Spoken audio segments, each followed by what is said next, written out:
Hi friends, welcome to D3 channel. இன்றைக்கி சுவையான கருவேப்பிலை சட்னி எப்படி அரைக்கலான்னு பார்க்கலாங்க. இந்த சட்னி வந்து டேஸ்ட் வந்து சூப்பராக இருக்கும்.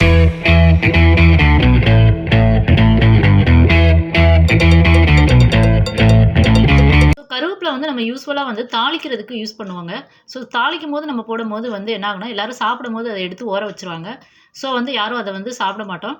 ஸோ இந்த மாதிரி வந்து கருவேப்பிலை சட்னி அரைச்சி எடுத்துக்கிட்டோம்னா நமக்கு வந்து ஒரு சைடிஷ் செஞ்ச மாதிரி இருக்கும். அட் த சேம் டைம் வந்து நம்ம கருவேப்பிலை உள்ள எல்லா சத்துமே வந்து நமக்கு கிடச்சிருங்க. ஸோ நீங்கள் வந்து ஒரு தடவை ட்ரை பண்ணி பார்த்தீங்கன்னா அதோட டேஸ்ட் வந்து உங்களுக்கு ரொம்ப பிடிக்குங்க. ஸோ வாங்க எப்படி பண்ணலான்னு வீடியோக்குள்ளே போகலாம். ஸோ அதுக்காக நான் வந்து ஃபஸ்ட்டு வந்து 2 ஸ்பூன் வந்து உளுந்து எடுத்திருக்கேங்க. அந்த உளுந்தை வந்து போட்டுடலாம். ஸ்பூன் எண்ணெய் ஊற்றி அதை நல்லா வறுத்துக்கலாம். நல்லா கலர் சேஞ்ச் ஆகிட்டோம். கருவேப்பிலைன்னு எடுத்துக்கிட்டாலே அது வந்து நமக்கு முடி வளர்ச்சிக்கு வந்து ரொம்ப நல்லதுங்க. ஸோ வாரத்துக்கு ஒரு தடவை வந்து இந்த மாதிரி கருவேப்பிலை சட்னி எடுத்துக்கிட்டிங்கன்னா உங்களுக்கு ஹேர் க்ரோத் வந்து நல்லா இருக்குங்க. அட் த சேம் டைம் கருவேப்பிலைன்னு எடுத்துக்கிட்டா ரொம்ப வந்து குளிர்ச்சியை தருங்க நமக்கு. ஸோ உளுந்து வந்து நல்லா நமக்கு வந்து கலர் சேஞ்ச் ஆயிடுச்சுங்க.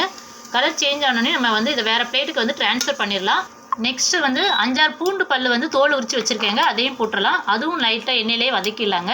நெக்ஸ்ட்டு வந்து ஒரு சின்ன பீஸ் வந்து இஞ்சி வந்து தோல் சீவி வச்சுருக்கேங்க. அதையும் போட்டுடலாம். அதையும் நல்லா வதக்கிக்கலாம். ஸோ இதில் காரத்துக்காக ஒரு பச்சை மிளகாய் எடுத்துருக்கேங்க. அதையும் லைட்டாக வதக்கிக்கலாம்.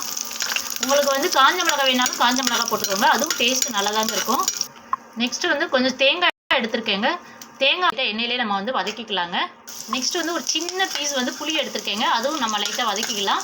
கருவேப்பிலை சட்னிக்கு நான் ஒரு கைப்பிடி அளவுக்கு வந்து கருவேப்பிலை எடுத்திருக்கேங்க. அதை வந்து நல்லா ஒரு 3 டைம்ஸ் வந்து நல்லா கழுவிக்கோங்க. கழுவிட்டு தண்ணியை ஃபில்ட்ரு பண்ணிவிட்டு இதில் போட்டுடலாங்க. ஸோ ஆல்ரெடி நம்ம வதக்குனதெல்லாம் வந்து வேறு பிளேட்டுக்கு வந்து ட்ரான்ஸ்ஃபர் பண்ணிடலாங்க. ஏன்னா வந்து கருவேப்பிலை வந்து நம்ம கழுவி இது பண்ணும் போது அதில் வந்து தண்ணி வரும். ஸோ அது வந்து ஏற்கனவே உள்ளது வந்து கொஞ்சம் கிறிஸ்பியாக இருக்காது. அதுக்காக அதை வேறு பிளேட்டுக்கு வந்து ட்ரான்ஸ்ஃபர் பண்ணிவிட்டு நெக்ஸ்ட் வந்து கருவேப்பிலை போட்டுடலாம். கருவேப்பிலை வந்து ஆல்ரெடி அந்த ஈரப்பதம் இருக்குங்க. ஸோ அது போகுதுன்னே ஒரு 5 மினிட்ஸ் வந்து வதக்கிக்கலாம். ஸோ கருவேப்பிலை வந்து நல்லா ஒரு 5 மினிட்ஸ் வந்து வதக்கியாச்சுங்க. இப்போ இதெல்லாம் வந்து ஆற வச்சிடலாம். இப்போ நம்ம வதக்குனது எல்லாத்தையுமே வந்து ஆற வச்சிடலாங்க. ஆற வச்சு மிக்சியில் வந்து அரைச்சி எடுத்துகிட்டு வந்துடலாங்க. இப்போ அரைக்கும் போது என்ன பண்ணுறீங்கன்னா ஃபஸ்ட்டு வந்து உளுந்து வந்து அரைச்சி எடுத்துக்கோங்க. அதுக்கப்புறம் வந்து தேங்காய் போடுங்க. அதுக்கப்புறம் மீதி இதை வந்து 1 பை 1 போட்டு அரைச்சி எடுத்துகிட்டு வந்துடலாம். அரைக்கும் போது உப்பு போட்டு அரைச்சி எடுத்துகிட்டு வந்துடுங்க. இப்போ நம்ம வந்து அரைச்சி எடுத்துகிட்டு வந்தாச்சுங்க. எந்த அளவுக்கு அரைச்சி எடுத்துகிட்டு வந்திருக்கோன்னு பாருங்கள். இது வந்து டேஸ்ட் வந்து ரொம்ப சூப்பராக இருக்குங்க.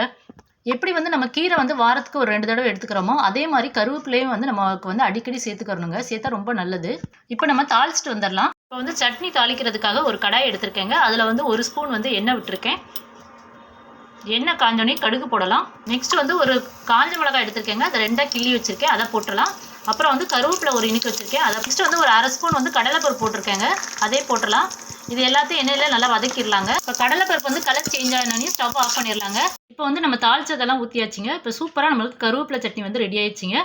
இது வந்து இட்லி தோசைக்கு வந்து சூப்பராக இருக்குங்க. அதோட வந்து சாதம் வந்து சூடாக வடித்து கொஞ்சம் நெய் ஊற்றி அதில் பெரட்டி சாப்பிட்டிங்கன்னா சூப்பராக இருக்குங்க. நாங்கள் போடுற வீடியோலாம் உங்களுக்கு பிடிச்சிருந்தா லைக் பண்ணுங்கள். உங்கள் ஃப்ரெண்ட்ஸ் அண்ட் ரிலேட்டிவ்க்கு ஷேர் பண்ணுங்கள். நிறைய பேர் வந்து சப்ஸ்கிரைப் பண்ணி சப்போர்ட் பண்ணுறீங்க. தொடர்ந்து உங்கள் சப்போர்ட்டை கொடுங்க. Thank you so much.